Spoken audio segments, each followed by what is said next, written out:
Hey guys, welcome back to the Be That Create That social channel. I'm Trienne, leadership performance coach, sharing how we focus on our personal growth and development.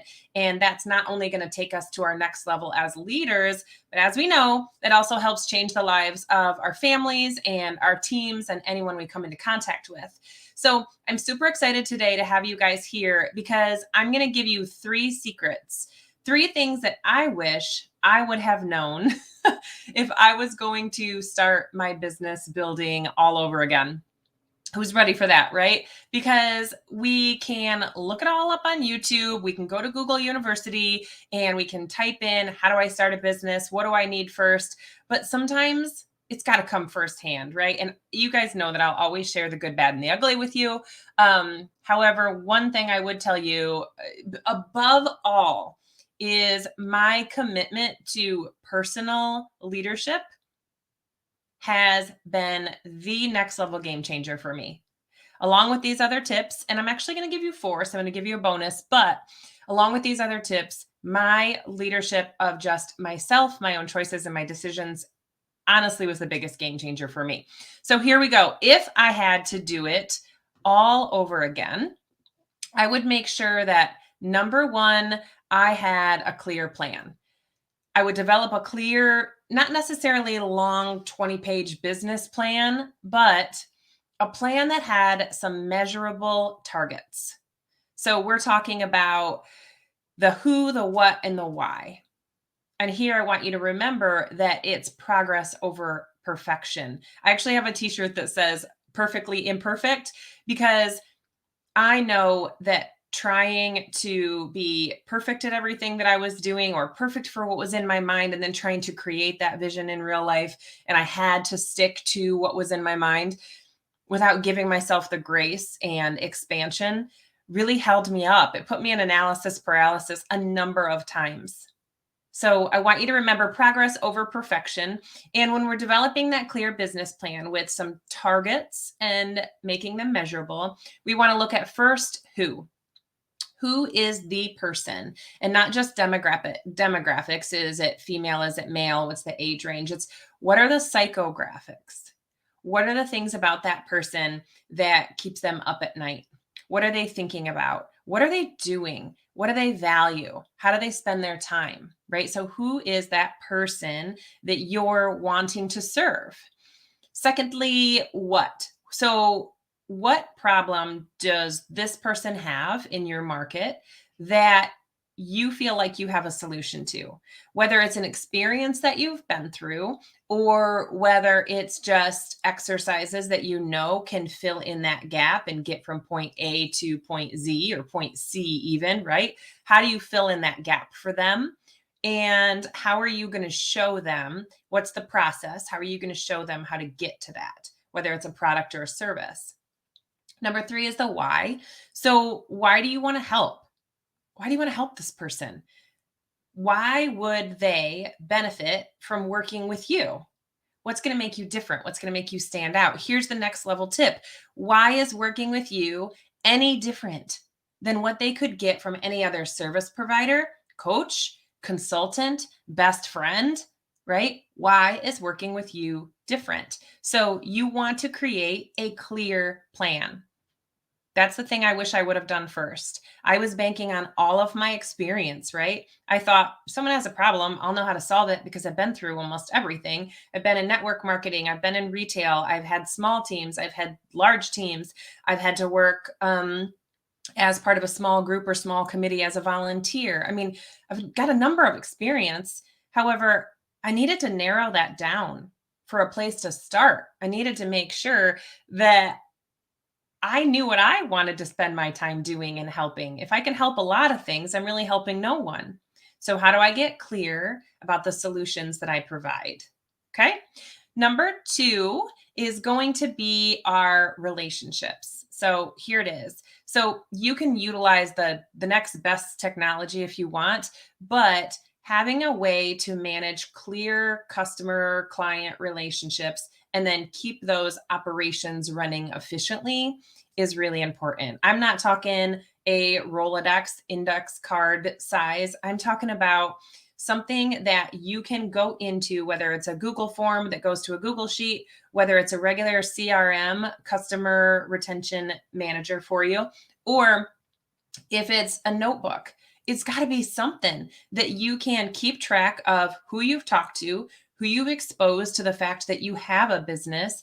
Who have you talked to about ways that you can help them? Have you had a connect call with that person? Did you guys meet for coffee just to build your network?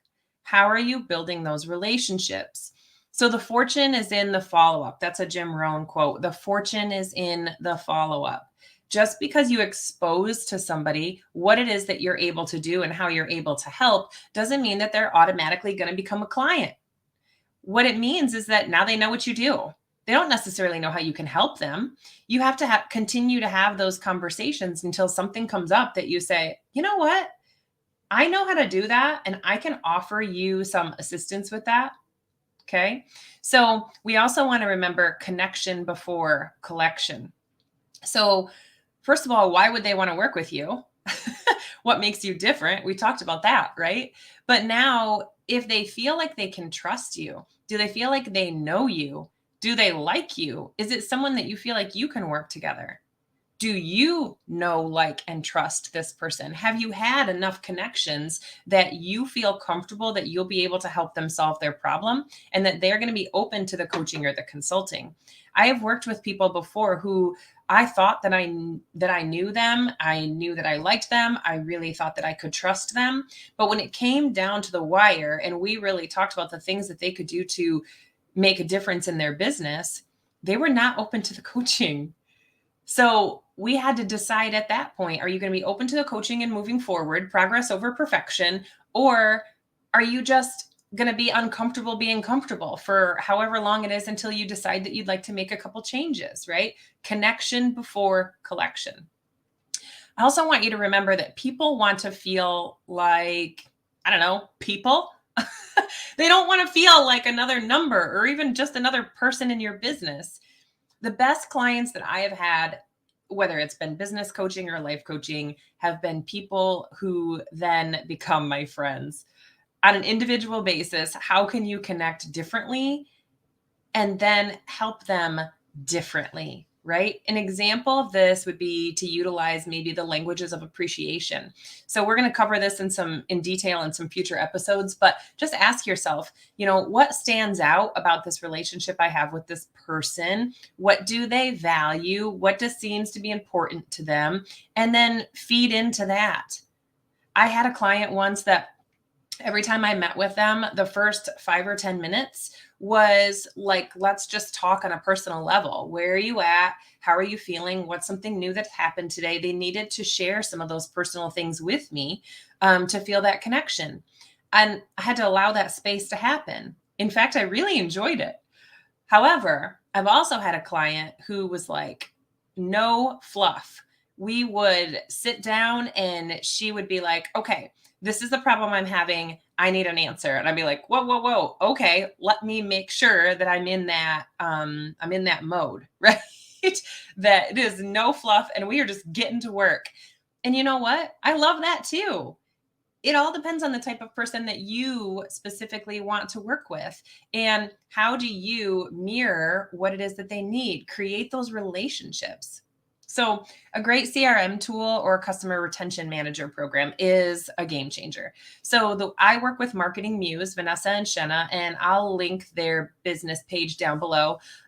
This team not only provides me with a great platform, but they regularly teach me ways that I can use it more efficiently to help serve my clients at a different level. So using that technology that you know first is great. And then I get to serve my clients at a higher level once I start to either outsource or learn some of the technology that I don't already know or haven't already invested in. Okay. Number 3, I really wanted to do this early on, but I went through I don't know if I can afford that phase. Invest in professional development and learn from more experienced people, whether it's entrepreneurs or service providers. In order to stay up to date on the latest trends and the best practices, mentorship is going to take you to the next level. And you can't afford that time frame in between not to have the mentorship.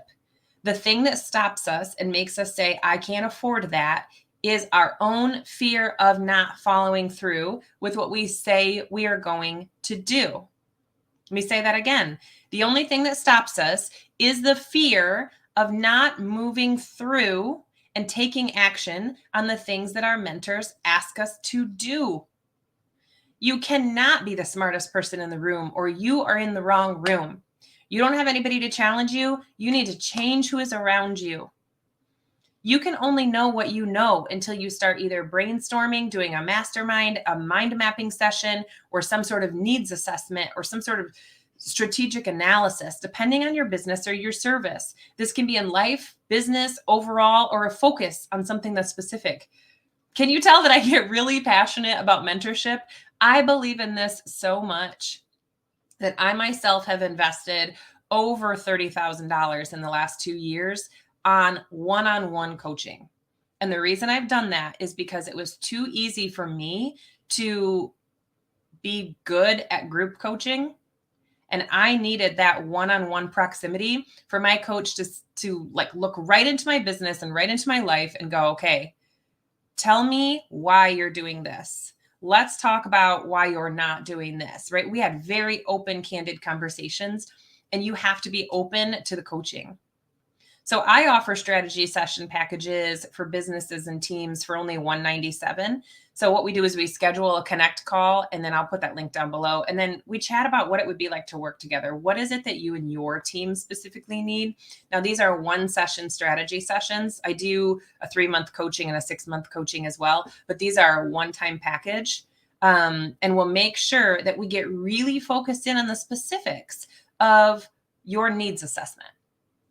Now, I've had regular coaching, like I said, since 2021, and my coaches at any time have been exactly what I needed during that season. And I take my experience in that case to next level, because not only did the mentorship change my life, but I was able to use that additional support to be even more expansive for the clients that I was working with, because proximity matters. If I'm learning it, then I'm going to teach it to you. If I'm learning it from my coach and it's something that I've experienced and it's worked for me, why would I not want to share that, right?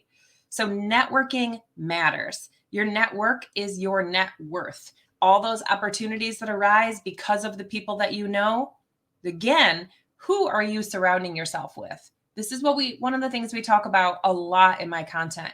Who are the 5 people that you are surrounding yourself with? Who is in your social feed? Who's in your ear when it comes to podcasts, right? What are you listening to? It's like I tell my girls, garbage in, garbage out, right? Okay, I told you I'd give you a bonus. Here's my bonus. Have patience. And I'm not saying have patience to the point that if it's not working for you in 6 months or a year, no, I'm saying have patience with yourself and don't be afraid to take risks. Every successful business was once a small idea that just took some time and some dedication to build.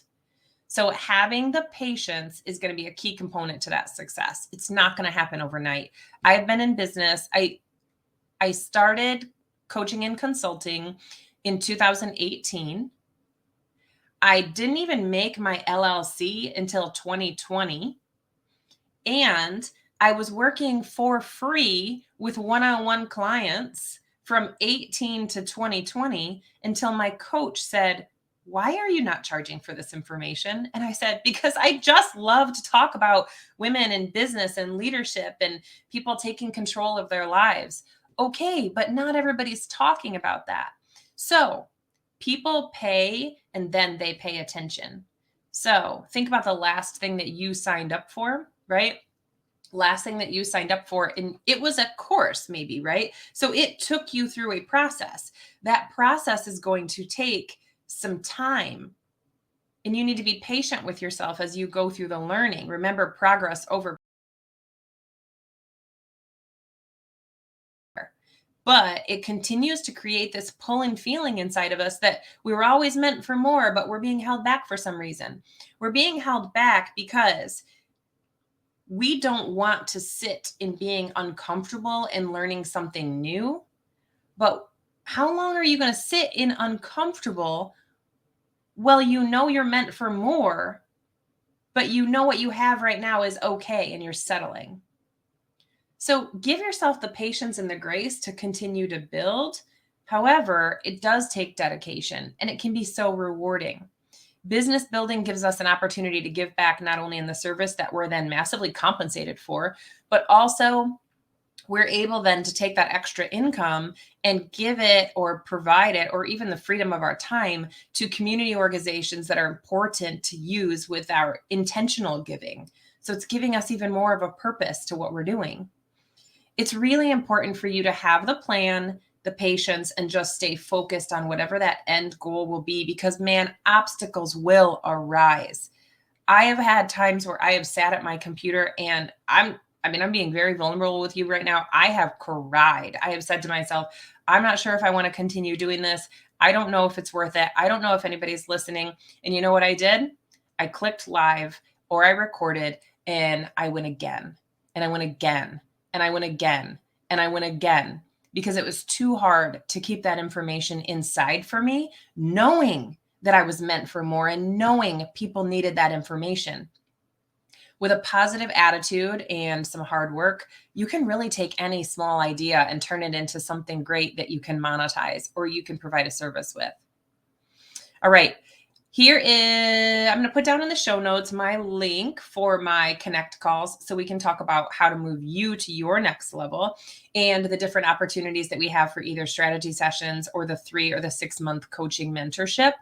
I want to thank you guys so much for joining today, because if you found any value or you even took one note from this episode, please share it with maybe 3 people today that you think it would help. Make sure to subscribe. Let us know any other valuable leadership topics that you would like to maybe chat about. You can put those in the comments or a review down below.